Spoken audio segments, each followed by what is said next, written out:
Commission بنے گا، ایک رکنی کمیشن ہوگا، ریٹائرڈ بھی ہوں تو کوئی فرق نہیں پڑتا، وہی اختیارات ہوں گے تو پھر تو کوئی مسئلہ نہیں ہونا چاہیے۔ کمال کی بات ہے، آپ نے خود بتایا آڈیو لیکس اس سے زیادہ امپورٹنٹ تھا کہ اس پہ تو سٹنگ نہ صرف موجودہ جو سینئر پیونی جج ہیں اور موجودہ چیف جسٹس ہیں، اس وقت سینئر پیونی جج تھے، ان کی سربراہی میں سٹنگ 2 چیف جسٹسز، اتنا بڑا کمیشن بنایا گیا، اور 6 ججز تو اپنے لیے انصاف نہیں لے سکے، 6 سٹنگ ججز، یعنی 90% آف دی کورٹ، یعنی جہاں 8 ٹوٹل جج ہیں اس کے 6 ججز لکھ کے دے رہے ہیں۔ کسی کے بیڈ روم سے کیمرے نکل رہے ہیں، کسی کے بہنوئی کو اٹھا کر کے اس کو الیکٹرک شاکس لگا رہے ہیں اور وہ اپنے لیے انصاف نہیں لے سکا، اور باقی جو ڈسٹرکٹ جوڈیشری ہے اس کے لیے تو کوئی پروٹیکشن ہے ہی نہیں، اور اس کے علاوہ جو بہت سارے واقعات انہوں نے مینشن کیے ہیں۔ لیکن اس کے لیے ایک ریٹائرڈ جج کوئی اٹھائیں گے۔ پہلی بات تو یہ ہے کہ مجھے بتائیں، فل کورٹ میٹنگ ہوئی، اچھی بات ہے، اعلامیہ کیوں نہیں جاری ہوا؟ میٹنگ کے نتیجے میں یہ کہا گیا کہ ٹائم اتنا تھا، 2 سوا 2 گھنٹے بیٹھے لیکن کسی نتیجے پہ نہیں پہنچے، دوبارہ میٹنگ ہوگی۔ دوبارہ میٹنگ سے پہلے چیف جسٹس آف پاکستان سے میں سوال کرتا ہوں، آپ ایگزیکٹو سے کیوں مل رہے ہیں؟ وہ چیف ایگزیکٹو جو کٹ پتلی ہے، وہ وزیر قانون جو کٹ پتلیاں ہیں، ان کو اٹھا کر کے انہیں ایگزیکٹو کے ہاتھوں میں ڈال رہے ہیں، جن لوگوں کا کام یہ ہے کہ ان کو بجائے اس بات کے کہ آپ فل کورٹ میں سے جوڈیشل کمیشن بنائیں، فل کورٹ بیٹھ جائے۔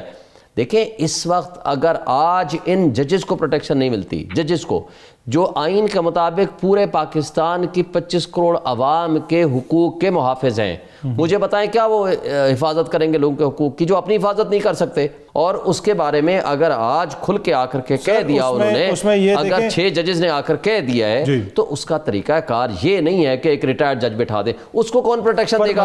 اس کو اٹھا کے لے جائیں، مجھے بتا دیں کون پروٹیکشن دے گا؟ ان کو تو سیکیورٹی آف ٹینیور بھی ہے اور پروٹیکشن بھی ہے، اس کے باوجود 6 جج اپنی حفاظت خود نہیں کر پائے، اور اس کو اٹھا کر کے آپ ایک ریٹائرڈ کسی بھی بندے کو، ابھی یہ بھی نہیں بتایا کہ کون ہوگا، کسی کو بھی آپ اٹھا کے جب ہش اپ کرنے لگتے ہیں تو آپ چیزوں کو انڈر دی کارپیٹ ڈالنے کے لیے یہ صرف طریقہ واردات ہے۔ میں اس کو شدید الفاظ میں اس کو ریجیکٹ کرتا ہوں۔ میں سمجھتا ہوں کہ اس کا واحد حل یہ ہے فل کورٹ یا لارجر بینچ بیٹھے، ساری چیزیں اوپن کورٹ میں لے کر آئے، اور جوڈیشل کمیشن بھی جن ججز کی طرف بھی رخ انہوں نے کیا ہے، وہ جوڈیشل کونسل بھی اس کے اوپر تحقیقات کرے، مگر سب سے امپورٹنٹ یہ ہے کہ جوڈیشل کمیشن یا فل کورٹ بیٹھ کے سپریم کورٹ کے ججز پہ مشتمل ہو، وہ اس کے بارے میں نہ صرف ان کی تحقیقات کرائیں، یہ تو آج بولے ہیں نا، 1 سال سے وزیر قانون نے کہا کہ پچھلے معاملات کو بھی دیکھیں گے، آپ کے دور حکومت میں جو کچھ ہوتا رہا اس کو بھی دیکھیں گے، اس سے پیچھے جو ہوتا رہا وہ بھی دیکھیں گے۔ اطہر صاحب بات یہ ہے کہ 1 سال سے یہ بھگت رہے تھے لیکن یہ نہیں بولے، انہوں نے اپنے چیف جسٹس کو لکھا۔ اس کا مطلب ہے باقی پشاور میں، بلوچستان میں، لاہور ہائی کورٹ میں، سندھ ہائی کورٹ میں کیا ہو رہا ہوگا، اچھا جو لوور جوڈیشری کے ساتھ کیا ہو رہا ہوگا، پوچھا جائے، پوری تحقیقات ہونی چاہیے۔ آج آپ کی بانی چیئرمین عمران خان صاحب سے بھی ملاقات ہوئی، اس معاملے کے اوپر کیا انہوں نے بھی کوئی ہدایات آپ کو دیں؟ اور یہ جو آرگیومنٹ ہے کہ آپ لوگ اس کو پولیٹیسائز کر رہے ہیں، یہ کسی سیاسی جماعت کا مسئلہ نہیں ہے، یہ پورے نظام عدل کا مسئلہ ہے۔ پہلی بات تو یہ ہے کہ اس کا چیف جسٹس صاحب نے، آپ کو پتہ ہے جب شوکت صدیقی صاحب کا کیس چل رہا تھا ان کو بری ہو گئے، اچھی بات ہے، ہم اس وقت بھی شوکت صدیقی کے ساتھ کھڑے اور آج بھی کھڑے ہیں، مگر سوال یہ ہے، اس وقت جب قاضی صاحب کا کیس تھا اس وقت بھی ہم ان کے ساتھ کھڑے تھے، مگر سوال یہ ہے کہ وہ ان سے بارہا پوچھ رہے تھے کہ جی اس کا بینیفیشری کون ہے، تو مجھے یہ بتا دیں آج تو یہ سوال ہی نہیں ہے، سوال یہ ہے کہ کیس کس کیس سے شروع ہوا؟ عمران خان کے کیس سے یہ سٹارٹ ہوا، ٹیرین وائٹ والا جو کیس، وہ والا کیس ساجد ورسز عمران خان والا۔ اچھا مجھے بتائیں، ہم کب کہہ رہے ہیں کہ ابھی سزا دے دیں ان کو بندوں کو بلا کے؟ ہم یہ کہتے ہیں تحقیقات تو آزادانہ ہو۔ وہ شہباز شریف جو کہتا ہے میں اسٹیبلشمنٹ کی آنکھ کا تارا ہوں، وہ کیا بنائے گا؟ اس سے کیا انصاف کی توقع ہو سکتی ہے؟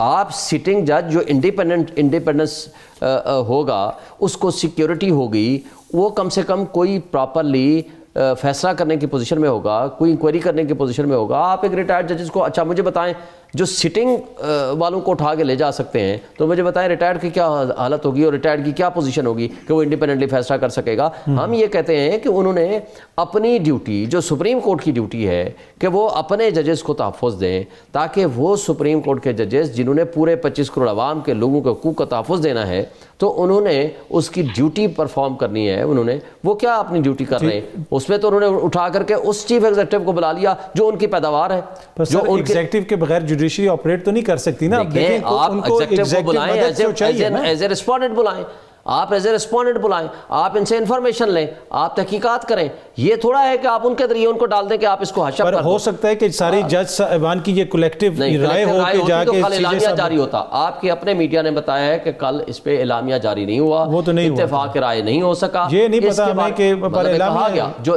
اعلامیہ وہ جو میڈیا نے بتایا کہ جی کسی نتیجے پہ نہیں پہنچے, ٹائم ختم ہو گیا, دوبارہ بیٹھیں گے.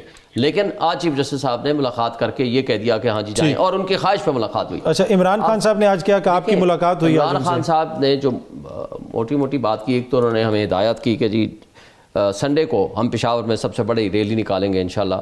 وہاں ہمارے 2 ہی پوائنٹ ایجنڈا ہوں گے, عدلیہ کی آزادی اور عمران خان کی آزادی, اور اس کے لیے ہم نے پورا ایک پروگرام بنایا ہے, انشاءاللہ وہ کریں گے. دوسرا انہوں نے خود کہا کہ جی ایک خط لکھیں گے چیف جسٹس آف پاکستان کو, عمران خان صاحب کی طرف سے لکھیں گے, اس میں سارے یہ فیکٹس اینڈ فگرز دیں گے. اس سارے معاملے سے وہ بھی اویئر ہیں, سارا کچھ پتہ ہے ان کو. فارم 45 کے حوالے سے جو کچھ کیا گیا ہے, مجھے بتائیں. جدن صاحب بڑا حسرے, میں آؤں گا جدن صاحب آپ کے پاس. دیکھیں انہوں نے بڑی کھل کے بات کی. دیکھیں اگر سٹنگ جج ہائی کورٹ کے, انہوں نے پھر وہ پوری تفصیل بتائی کہ کس طرح 3 فیصلے ان کے کیے گئے.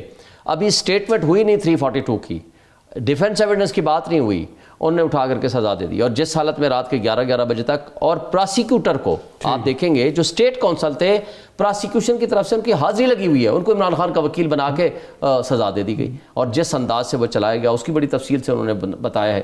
پھر انہوں نے یہ بھی بتایا ہے کہ 9 مئی کے حوالے سے جو میں پہلے دن سے پٹ رہا ہوں کہ بھائی جوڈیشل کمیشن بناؤ, کیوں نہیں بناتے؟ اس طرح کا واردات لوگوں نے دیکھا نا, آپ کی جماعت کے جھنڈے اٹھا کے آپ کے لیڈران نکلے ہوئے تھے, باہر احتجاج ہو رہا تھا. میں پی ایم ایل این کا جھنڈا سن لیں, میں پی ایم ایل این کا جھنڈا لے کے جا کر کے واردات کر دوں, مجھے بتائیں تو کون ذمہ دار ہوگا؟ نہیں پر سر ایک واقعہ تو ہوا نا, بدقسمت واقعہ, اس میں ملوث جو لوگ ہیں ان کو سزائیں تو ملنی چاہیے. بدقسمت واقعے کی تحقیقات کون کرے گا؟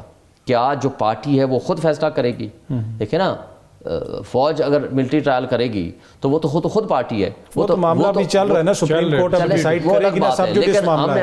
ہم نے جوڈیشل کمیشن کا بولا نا, ہم نے یہ تو نہیں کہا کہ ہمیں سب کو فارغ کر دو, ہم نے کہا کہ آئیں کمیشن بنا دیں, سی سی ٹی وی فوٹیج لے آؤ, سب کچھ سامنے آ جائے گا. پھر انہوں نے مزید کہا کہ دیکھیں ای سی پی والے ہیں, آر او ہے, پولیس ہے, میڈیا ہے, جس سے بھی بات کرتے ہیں وہ یہ کہتے ہیں کہ اوپر سے حکم ہے.